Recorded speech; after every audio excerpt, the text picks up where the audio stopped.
तो तुम्हारी नजर में आतंकवाद की डेफिनेशन क्या हमास है? ने जो किया वो आतंकवाद है। ये आप कहते रहो। मतलब कल फिलिस्तीन ने किस तरह इजराइल ने फिलिस्तीन के बच्चों को 500 बच्चों को मार डाला, उसको आप नहीं कहेंगे, आप उसको कहेंगे जवाबी कार्रवाई। होता है भैया, इजराइल वहाँ पे सायरन बजा रहा है, वहाँ पे पर्ची डाल रहा है कि भाई सिविलियन यहाँ से निकल जाओ। तुम्हारे बाप का इलाका है जो निकल जाओ, मतलब उन्हीं की जमीनों में से वहाँ से निकल जाओ। तुम्हारे बाप का इलाका है, निकल जाओ। मतलब खाली कर दो। क्यों निकल जाओ? तुम्हारे बाप का इलाका है। भूखे नंगो कुत्तों, तुम्हारे पास टुकड़ा नहीं था। 1935 के इन भिखारियों की तस्वीरें देखो और जाके देखो कि फ्रांस में, जर्मनी में इनका किस तरह नरसंहार करा था हिटलर ने। भूल गए वो तस्वीरें? तुम तो वो लोगों गद्दार, तुम्हारी जो मदद करता तुम उसको खा जाते हो। अरे गद्दारो, तुम तो अपने खुदा के ना हुए। अरे गद्दारो, तुम तो अपने पैगंबर के ना हुए।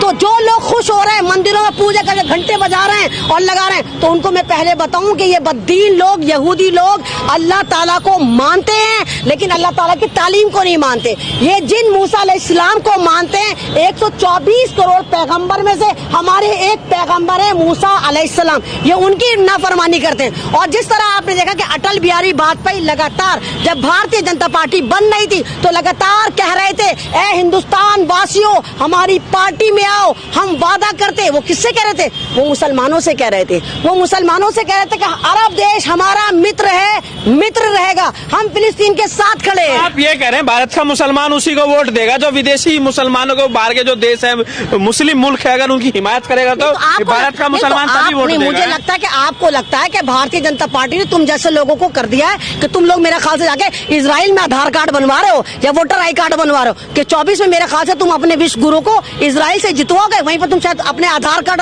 और अपने वो बनवा रहे हो पैन कार्ड वगैरह। तुम पागल हो गए हो क्या? मतलब आप ही देखिए कि मतलब क्या है।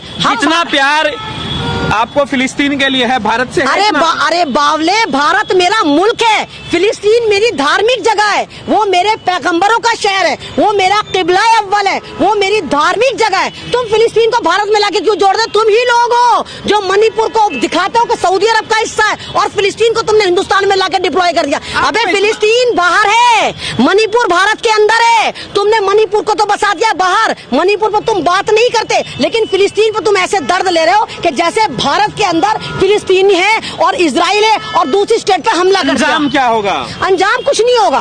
अंजाम जीत हक की होगी। लगातार 75 सालों से जुल्म हो रहा है, लगातार हो रहा है, लेकिन मैंने फिर कहा कि अल्लाह ताला सुप्रीम खुदा है, बैठा हुआ है और वो लोग मरने क्या है। दुनिया का सबसे जीदार मुसलमान, सबसे ज्यादा ईमानदार मुसलमान, सबसे ज्यादा ईमान पे कायम रहने वाला मुसलमान फिलिस्तीनी है। उनको पता है कि हमारा इंजाम, इजराइल ने लेबनान पे भी हमला कर दिया, तो उसको आतंकवाद नहीं कहोगे? आपने तो आपके मुंह से तो नहीं फूटा कि आतंकी इजराइल ने लेबनान पे हमला कर दिया? लेबनान में क्यों नहीं कहा?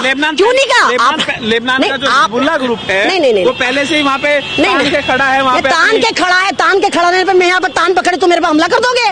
मतलब कोई भी खड़ा होगा हमला कर दोगे? यानी आतंकी मुल्क को, इजराइल को सोशल मीडिया के साथ, स्ट्रीम चैनल के साथ पूरे भारत के लोग बचाने पे तुले हुए। अब तो मोदी जी ने भी अपना स्टेटमेंट चेंज कर लिया। मोदी जी को याद आ गया कि रशिया से उन्होंने युद्ध रुकवाया था, उनको याद आ गया कि उनके प्रधानमंत्री अटल बिहारी वाजपेयी जिनके साथ हम खड़े, हम आतंक के साथ नहीं खड़े, हम अपने देश के साबिक प्रधानमंत्री अटल बिहारी वाजपेयी के साथ खड़े, जिन्होंने कहा था आई सपोर्ट फिलिस्तीन। अगर आपको इतना प्यार बीजेपी से है, अटल बिहारी वाजपेयी से है, मोदी जी भी तो कह रहे हैं हम इजराइल के साथ हैं। नहीं तो क्यों हो?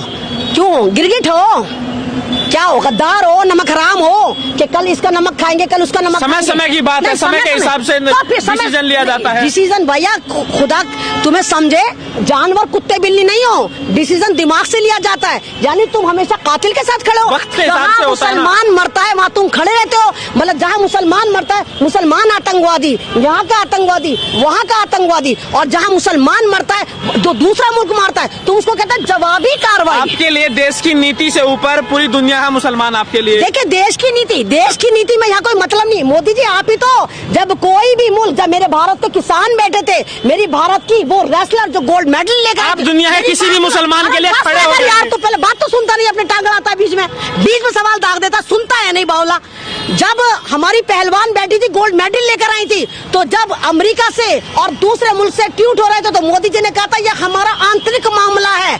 जब तुम्हारे मामले में कोई बोले, तुम जब जुल्म करो, कोई बोले पहलवानों पे बोले, एनआरसी पे बोले, किसानों पे बोले, तो तुम्हारा आंतरिक मामला हो जाता है। लेकिन जब दूसरे मुल्क में युद्ध होता है, तुम कूद कूद के जालिमों का साथ देते, क्योंकि तुम्हें लगता है कि वहां मुसलमान मर रहे हैं। तो मोदी जी अपना ज्ञान दुरुस्त करो, थोड़ा पढ़ो। तुम्हारे आधार कार्ड, तुम्हारे वोटर आई कार्ड कितने को इजराइल से ना बनने मोदी जी। एमन रिजवी दुनिया के किसी भी मुसलमान का समर्थन करेगी मोदी का विरोध करने के लिए। क्यों भाई? यानी कि मोदी जी हिंदुस्तान के मुसलमानों को नीचा दिखाने के लिए दुनिया के हर मुसलमान को नीचा दिखाएंगे?